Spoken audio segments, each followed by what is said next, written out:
the marriage is extremely volatile and rocky. And I mean, he's well and truly trapped, and he's dumb, but he's not that dumb as to not be aware of it. And in a situation like this, he's given up everything. He's not only given up so much, he's given up everything. And what's his payoff been? To become ridiculed, mocked, and to be attached to a cheap and vulgar hustler who promised him worldwide success and has given him worldwide failure. Breaking right now, more speculation about the marriage of Prince Harry and Meghan Markle.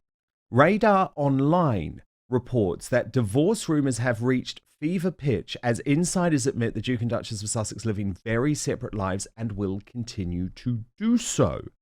Radar Online says the last time Meghan was seen was the day before her husband's birthday, and she was barely at their home in Montecito earlier this year when Harry was reportedly moping around by himself at a local cafe. According to recent reports, the pair had spent extended periods apart, but this was denied by sources close to the couple.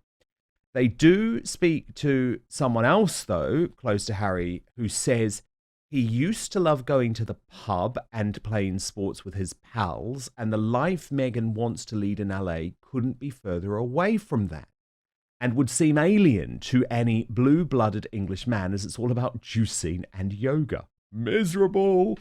His plans to pursue his own activities and tours away from Meghan is the first time they are effectively on a trial separation while they work this out. But a confidant of the Sussexes told Radar Online that it's normal for couples not to do everything together. Their friends have said they remain a happy couple, but are professionally taking a twin-track approach. This is a really key quote, though, from Radar Online, from a source close to Harry and Meghan. Let me read it out to you. Harry and Meghan are going to live separate lives and have a blueprint for doing so. They have been drifting apart for a while, with Harry's desire to return to the UK where his old drinking buddies are, and his hopes to return to the very comfortable fold of the royal family, putting a real strain on their marriage. He's hated their bids for stardom, with Netflix and Spotify getting pulled and them ending up ridiculed, and he's starting to miss England.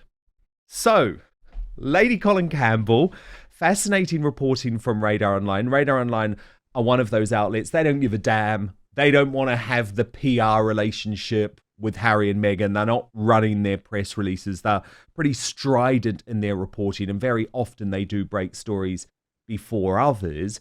But do you think they're onto the money here, or what do you make of this new report?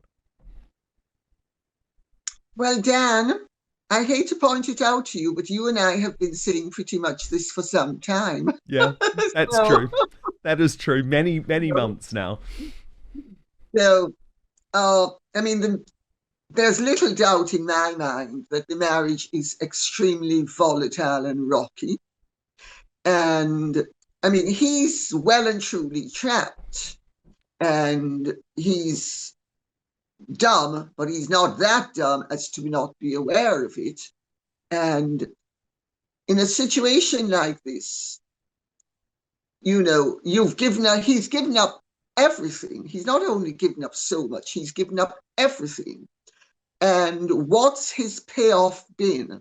To become ridiculed, mocked, and to be attached to a cheap and vulgar hustler who promised him worldwide success and has given him worldwide failure.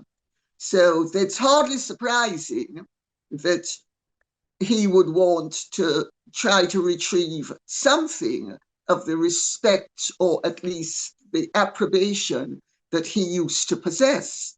But I understand he actually rather likes the California lifestyle. He does hanker after the former British lifestyle as well.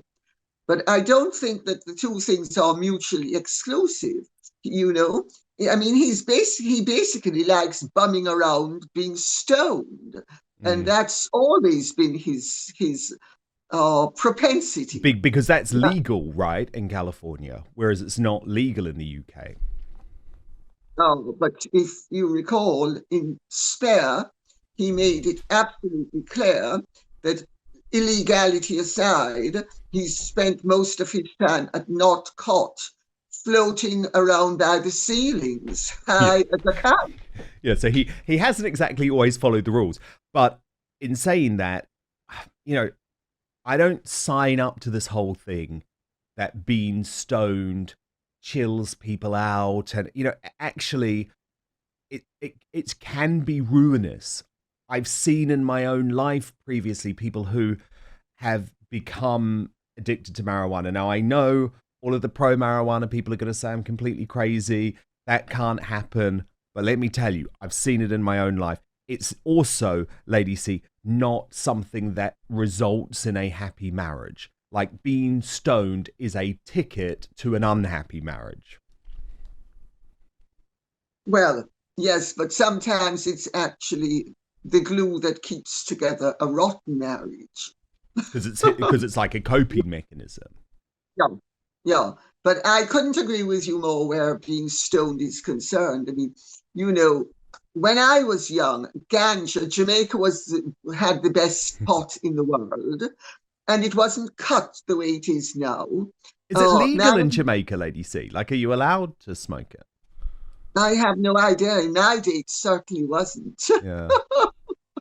you know, um, in my day, it absolutely was totally illegal. But I mean, I'll tell you next time you come to see a funny story about Lady Sarah Ponsonby and the Chief of Staff of the Jamaican Army. But I'll save that for when we. No, but the point is, Yeah. it was very much illegal. Yeah.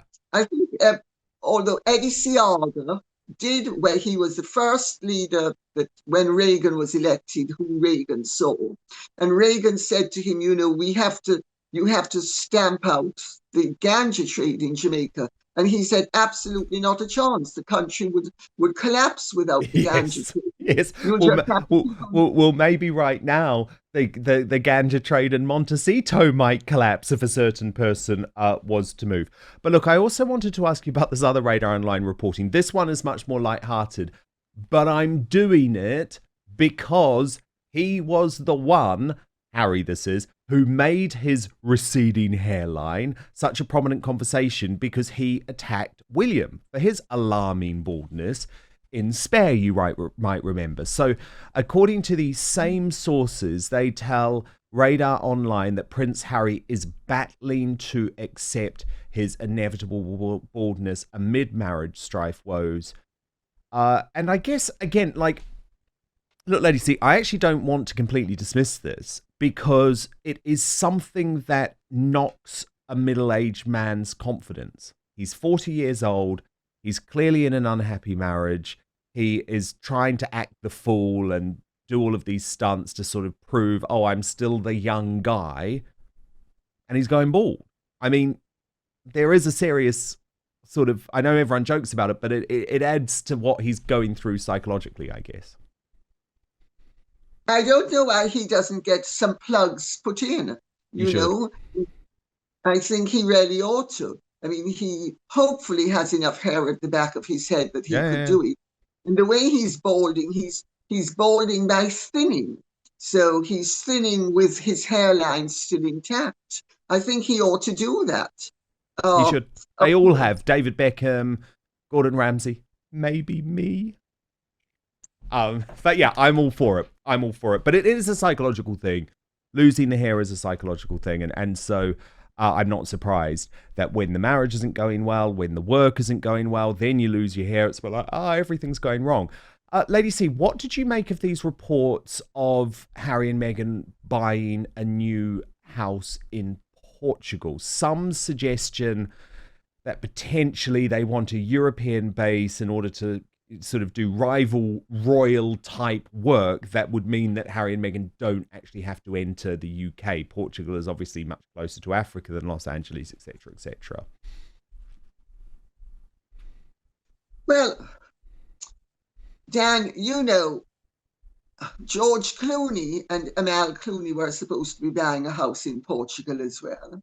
because, of course, Jack Brooksbank, who worked with Casa Amigos, which is George Clooney's company, they were helping him out because he does real estate development in Portugal. And it's the oldest trick in the book. Colin Tennant very successfully gave Princess Margaret land on Mustique and then actually built her a house. And that helped to make Mustique into what it became. Well, this is a sort of, I think, a version of this to help out Jack and Eugenie, and get them some publicity. Also, there could be financial reasons for doing it. I'd have to see the house before I believe it, because remember, the timing of all of this is very convenient. Charles and Camilla are in Australia and Samoa, and we're speaking about Harry and Meghan in Portugal. They are geniuses at coming up with. And let's not. And you know who I think is involved in the leaking of these stories now, Lady C? Bryony Gordon. Because Richard Eden at the Daily Mail, when he reported the story, made a particular effort to reference Bryony Gordon. Now, for people who haven't heard of Bryony Gordon, she's a ghastly columnist who was at the Daily Telegraph as the sort of friend of Harry and Meghan. And the Daily Mail have specifically hired this woman because for some God unknown reason, they're desperate to get Harry and Meghan back on side, even though Harry is dragging their ass through court. And Richard Eden wrote Bryony Gordon very clearly into his story about Portugal, and it just made me think, okay, so clearly Bryony Gordon is now helping the Daily Mail in terms of confirmation of stories and that sort of thing. So they clearly wanted this out there. They wanted to steal the attention as per. They not only want to steal the attention, but Dan, you will know, you worked for the Mail. They're very craven, and they are trying to settle their case with Harry. Yes. And Harry is trying to settle his case with them and with News Group. So because otherwise he's facing a loss of at least 10 million for each of those cases. So he's going to try to preserve his I'm a great big warrior, I'm Don Quixote, blah, blah, blah, but I think there's that going on behind the scenes. And so the Mail is being far more positive about Harry and Meghan than they were before. And they're going to continue until the case is settled. Let's see what happens after the case is settled. Because, leopards never change their spots. Meghan's going to remain nasty. Harry's going to remain a jerk. And the Mail is going to remain the and let's not even use a word to describe them. But it was a bad week, though, for Harry and Meghan, because they lost two major media allies, certainly media allies in the past. So we'll come to Liz Jones in just a moment. But first, Tina Brown, legendary editor, former friend of Princess Diana in the 90s. And goodness me, it was quite a takedown. Not so much of Harry, but of Meghan. Have a listen to this, and I'll get you to react off the bat. Does Harry remain in the U.S.? And will he be married to Meghan in 10 years? I think he's pretty much in the thrall of Meghan. Yes. The trouble with Meghan is that she has the worst judgment of anyone in the entire world. She's flawless about getting it all wrong. She just is a perfectionist really about it. She's a perfectionist about getting it all wrong. It's like every time I think, finally, when she got WME involved, her issue is that she doesn't listen to all these people. The reason they all leave is because she does not listen. She hires all these people, asks them their opinion, and then doesn't follow it. She does what she wants to do. And all of her ideas are total crap, unfortunately. And he, because he's so naive and sort of really unschooled in the ways of the world, honestly, being Prince Harry means that. I doubt if he ever booked a table in a restaurant. He's totally... the army was great for him, and he was extremely good and competent in there. That really helped turn him into a real person. But he really, he's a lamb to the slaughter. He's the lamb to the slaughter in this situation. I mean, he was terribly impressed by Meghan. He thought that she persuaded him that she was the savvy Hollywood wheeler dealer, who Yes. could come in and make them stars and all the rest of it. And he just sort of blindly followed her like a child, really. And unfortunately, she made every mistake in the book. And she's kind of run out of road, actually. I mean, I don't know where Meghan goes. Lady C, do you agree with Tina Brown? But first, we've been told our whole lives that wrinkle creams were the easiest way to look younger. Now one doctor says that's nothing but old news. According to Dr. John LAYKE, the world-renowned Beverly Hills beauty expert, most wrinkle fixers on the market are nothing but glorified moisturizers. He says they hardly make a dent on your appearance, and some can even be harmful to your skin. Recently, Dr. LAYKE has focused his attention away from mainstream cosmetic practices. Why? So that he can pursue a revolutionary anti-aging breakthrough, one that some experts say could empty the wallets of the cosmetic industry. He says it's almost like Photoshop for your face. You may even be mad after seeing how easy it is to visibly erase wrinkles from view. His personal clients have dubbed his new do-it-yourself technique the age rewinder method because it can take years or even decades off your appearance in under 2 minutes. So in light of this amazing breakthrough, Dr. LAYKE has released a step-by-step video to the public, free and uninterrupted, where he outlines exactly how to use this simple solution from home. If this helps even one person look younger or feel more confident, I'll be thrilled knowing I helped, Dr. LAYKE told reporters. The video has since gone viral. At first, it was shared by users on Facebook, but since then, it's racked up over 2.3 million views and counting. So far, the comments and feedback have been outstanding, with thousands of women reporting they look decades younger. One viewer even commented, "Best results of anything I've used. I can't believe how well this works. I'll never stop using this. I don't understand how it works, but the results are great. Thank you." So you can find out more about this yourself right now. Go to bhmd1.com/outspoken, or you can just click on the link in the description box below. Let me repeat, bhmd1.com/outspoken. Now, there is one thing Dr. LAYKE asks from his viewers. If watching this video helps you look and feel younger than you have in years, then please share this video with your friends and loved ones. Together, we have the power to help as many women reclaim a youthful look as possible. So go watch the video at bhmd1.com/outspoken right now, or just click on the link in the description box below. But now, back to the show. Well, first of all, Dan, may I say, I've known Tina Brown since I think it's the 70s. When she was a tackler and she was in her early 20s, long before she married Harold Evans. And Tina is a very sharp and clever journalist, and she has a very eminent track record.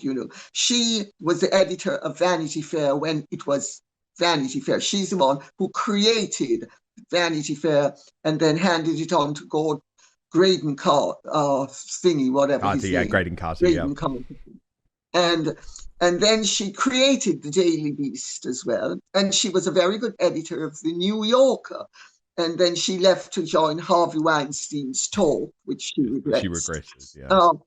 But if you read Tina's book, The Palace Diaries, Oh, yes, I have. you understand that Tina is a totally professional journalist. She's very capable, but her take on Harry and Meghan in that book was very much in favor of Meghan, Yeah. and that Britain needs Meghan and Harry. She was supportive. Very supportive, and she has shifted her position somewhat, but not totally. In that she now thinks it's safe, and this shows how Meghan is totally finito in the US, because for Tina to jump on that bandwagon especially when she knew, when she wrote the Palace Diaries, that half of what she was saying about Meghan and Harry was claptrap. For her to plunge the knife in with the alacrity that she has done confirms to me, if to no one else, that Meghan is absolutely finished in the United States of America. Yeah, no, indeed. But of course, she's being a proper professional journalist who wants to keep her access. She's not going to throw Harry to the wolves. She'll wait until William's on the throne, then she'll throw Harry to the wolves, because she knows between now and then the king is going to protect Harry, at least to an extent. So, but what she has said is true and fair. She's sorry, it's true and fair. But what's more interesting is that she said it, and she's saying it now after the Hollywood Reporter, after all that's gone on. And she, 2 years ago, was coming out with a totally different thing. Oh, Britain needs Harry and Meghan. She's still on, because I don't know if you listened to that podcast. I did. She's still trying to make out that Britain needs Harry. Tina hasn't lived in this country for 50 years. When she visits, she clearly doesn't touch Earth, because if she touched Earth, she would know that there's no way the British people want Harry back at all. But of course, she's making sure that she's keeping her access to the king by saying, oh, nice things, and he'll forgive me if I, because everybody knows that everybody's absolutely dying for everybody to get rid of Meghan. But so she's playing a very interesting game. But let's be clear about what the game is, and it's Tina's game. She's just finally able to speak the truth now, the truth that you and I have known for some time. Yeah. And that she's now speaking out of the other side of her mouth. Yeah, because they hunt as a pack, don't they? The establishment and the mainstream media. But this one was more interesting to me, Lady C, actually. Liz Jones, because, we just spoke about Bryony Gordon now being the big ally at the Daily Mail. Well, up until this point, Liz Jones had been the ally of Meghan at the Daily Mail. She's completely turned now. She writes, I so wanted Meghan to be fulfilled, not this thin, haunted-looking woman who's doing teapot poses in front of yet more photographers. She once seemed set to break the mold, but as the wheels have come off her post-royal life, the failed commercial deals, the lost goodwill from those crowds of fans, these photographs charting Meghan's fashion journey prove she's no longer conveying that early promise. That upbeat, modern, empowered woman is sadly no longer to be seen. Now, she says that she's had a creeping metamorphosis, Lady C, from Duchess to D-list. Again, of course, we would say, Liz, where have you been? This was obvious for some time. But again, it's just, she's losing all of her allies in the media, Lady C. They're just dropping off one by one. Yes, well, what's really interesting was Bryony Gordon parachuted in because Liz Jones wasn't able to chat claptrap anymore, and they need somebody to chat claptrap about Meghan? Or has Bryony Gordon's arrival freed Liz Jones to finally speak the truth? It's really interesting, because that you choose both the brown girl, Tina, and Liz Jones. Jones and Brown. How interesting if you stop to think of it. But yes, there's politics behind these things, isn't there? But both of them are liberated finally, Dan. And let's face facts. You and I know that both these women are intelligent, and that both these women are capable. And, they've not been like Saul on the road to Damascus. They haven't had a Damascene moment that took place in the last week. This is obvious. They've decided that it's now safe to shift their position, which again shows how completely finito Meghan is as a public figure, because she has earned the public's revilement, and even mainstream journalists like Tina and Liz Jones are now finally thinking it's safe to actually speak the truth. And you know, they're the sort of journalists that would never speak the truth until it suited them. Until it was safe for them to do so. And you know, that's not where we're at. And look, it's maybe cost us certain things in our career, but it means that people can always trust that what we're saying is what we really think, and we won't just toe a line because some editors told us to. But look, ladies, I want to move on to the Australian tour of King Charles and Queen Camilla, because I was really surprised by how desperate. I mean, maybe I shouldn't have been surprised because the mainstream media is so woke and they were so desperate to try and turn this tour into a disaster for Charles and a disaster for the British monarchy. But I really don't think it was. I was personally, remember, I know Sydney very, very well. And this was a huge reaction, actually, for a royal tour. I actually thought the scenes on Sunday, so that's when King Charles and Queen Camilla attended church together, were reminiscent of Charles with Diana and a young Prince William in 1983. I have a look at how they went down.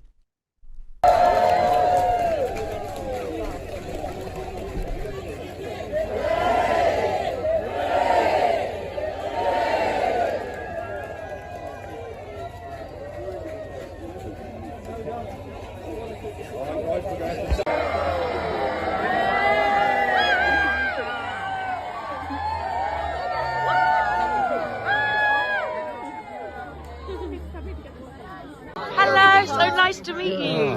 Really like the tie. It looks like it. That's well spotted. You love the king. Very kind. So nice to meet you. I'm sorry there wasn't room for you in the church. We love the king. We love the king. Thank you. We love the king. Very nice to see you. Oh no, beautiful. Yeah, where is she?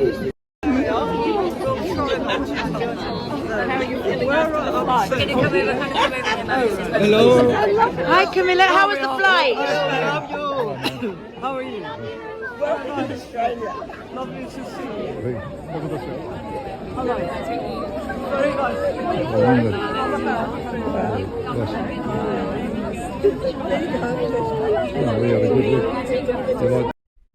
I mean, ladies, see, it was a rapturous reaction.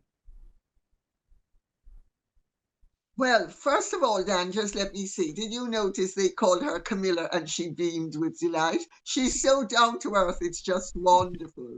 And secondly, I was informed that the authorities in Sydney confirmed that they underestimated the crowds by a factor of 4.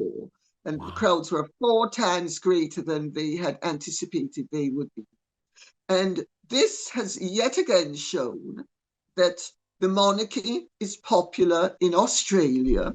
The king, he's old, and there was some concern that he and Camilla, not being young and sexy like, you know, William and Catherine, that they wouldn't pull the crowds, but they've pulled them. And it's just been, it's a real affirmation of the fact that irrespective of calls for a republic in Australia, the average Australian at this point does not want a president. They feel it would be in their interests to keep the monarch, if only to prevent some of their deadbeat politicians becoming president. Yeah, totally. It's like over here. Imagine, who would we end up with, ladies? You know, Tony Blair or Gary Lineker or someone. No, Australians don't want that. I genuinely think this tour has killed off the whole Republican debate for another generation in Australia. I really do. There just isn't the desire behind it. And the state premiers who refuse to go and meet with Charles and Camilla look particularly ridiculous now, given those throngs of crowds in Sydney, all around the Sydney Opera House, all around the Harbour Bridge. I mean, it really showed, I think, that Australia does remain a royal country. And, Lydia Thorpe, that fruitcake, being the face of the Republican movement, won't help either. So I think we end on a positive note, because sure, it's been difficult. There's been the reparations debate. There's been the pressure regarding all of the nations coming together in Samoa, but some not turning up. But actually, I think the Australian tour showed there's still fight left in King Charles. Can I say something, Dan? Please. The Jamaican tour of William and Catherine was very well attended by the people. They were greeted with great enthusiasm. It was simply hijacked by the politicians and the mainstream media. Yeah. I mean, I made a purposeful effort, Lady C. I mean, it is an effort to watch the BBC or the British Bashing Corporation and woke ITV's reporting, and even actually GB News' reporting of the royal tour. And they were looking for a negative angle and a woke angle every single day. Whereas this is the great thing, looking at all of the raw videos myself and thinking, no, this is the type of buzz that actually didn't even exist in some of the royal tours when I was growing up in New Zealand. There was a certain zest. So I think the media sometimes has a lot to blame, but the great thing is we now get to see all of these clips ourselves on social media. And very often, Lady C, the clips that go most viral from a tour, for example, Charles telling the man in Australia that he couldn't stay any longer because his doctors had told him he had to get back home. They are messages that are recorded by members of the public rather than the mainstream media. And I think it's lovely. We're in a new world, aren't we? We're in a new world, and it's exciting. Thank God. Yes. Who wants to rely on the MSM? Lady Colin Campbell, thank you so much. Of course, everyone should be following Lady C's brilliant YouTube channel. It's unmissable. And of course, this week I was completely gripped by your big Kamala Harris exclusive, which I very much recommend everyone checks out. It's not just the royals, is it, Lady C? You go all over the place sometimes. Thank you, Dan. Well, yes, wasn't that amazing? Dorothy Ottey is an old friend of mine, and it turns out that she grew up literally beside Kamala's grandmother, Miss Beryl, who, Kamala, and when I showed her the photograph that Kamala had published of her grandmother, she said, "That's not Miss Beryl." I was absolutely staggered. I couldn't believe it. What do they say? Kamalaya. Kamalaya, they say these days. Well, I have to say, I am completely flummoxed by the need to play identity politics to the extent that some politicians think it is necessary to do. More so in America than here, but even here as well. I grew up with some of the Harrises. I was friendly with some of the Harrises. They were the white Harrises. But it's emerging that most of Kamala's relations are either fully white or nearly white, and that not one of them is black. So, yes, this was an absolute. I suppose she felt it was going to be a vote catcher for black people in America, in much the same way that Meghan thought that she would be able to capitalize upon her African, but Meghan has more African ancestry than Kamala Harris does, because Kamalaya, I call it now. But anyway, you've got to watch that interview on Lady C's channel. What I'll do is I will put the link in the show notes, so you'll just be able to click directly through it. Lady Colin Campbell, thank you so much. Thank you so much for watching Dan Wootton Outspoken. Please click on my face just to the bottom left to subscribe to this brand new independent news source and turn on the notification bell so you'll be alerted to our brand new live shows, uncancelled interviews, and special royal episodes. Outspoken is also now available as a podcast, so you can listen to the show every weekday on the go, wherever you are.